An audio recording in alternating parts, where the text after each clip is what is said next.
ones, today I am going to share how laundry is done at our house. This is my kids' laundry. The kids have already gone ahead and separated the laundry for me. I've already put in one load this morning and I placed it in the dryer, and now I'm doing my second load, which is whites. Now the kids throw the laundry from upstairs, downstairs, put it in the laundry room for me, and then I treat it with spray and wash probably the night before.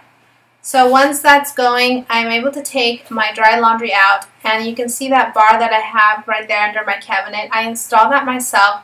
It's an IKEA kitchen, little rack, and I was able to use it to hang my kids' hangers and our hangers, and it has worked so great. Since I did this video, I have actually installed a second one, and now I have an entire rack full of adult hangers. So you can see that I immediately, the second it gets out of the dryer, I hang my clothing, and I'm able to separate everything, whether it's my daughters, my sons, or costumes, or PJs. I'm able to separate it immediately as it comes out of the dryer, which is a lifesaver, because the second I go upstairs, I can just take my daughter's dresses, hang them in her closet, go to my son's room, hang it in his closet, put the blankets away where they belong, and that's it.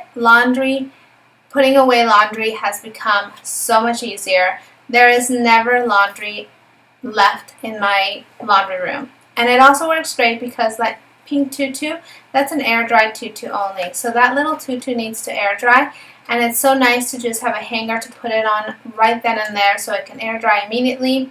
And probably by my last load, I'll be able to just take it upstairs and it'll be completely dry.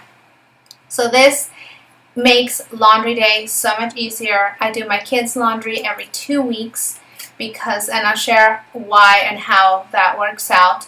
But it makes my laundry life so much easier to go 2 weeks without doing kids' laundry. Simplified my life, simplified how to put away laundry. It's been a game changer. Please like and subscribe.